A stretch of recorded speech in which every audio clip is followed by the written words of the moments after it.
Maswerteng gabi po mga ka-STL natin sa Pampanga.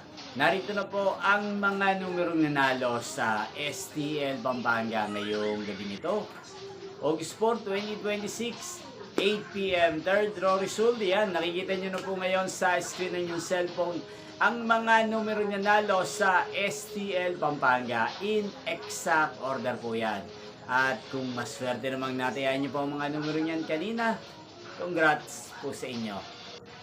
Araw-araw nyo rin pong napapanood ang resulta ng STL Pampanga sa channel na to tuwing 11 a.m., 4 p.m. at 8 p.m. Sa mga gusto pong magpa-shoutout, mag-comment lang po kayo. Para bukas po sa first draw result ng STL Pampanga, isi-shoutout ko po kayo. Inyo pong napanood ang resulta ng STL Pampanga sa channel na to, Roderick Hernandez TV. Magkita-kita pong muli tayo bukas ng 11 a.m. para sa first draw result ng STL Pampanga. Thank you for watching and good night po sa ating lahat.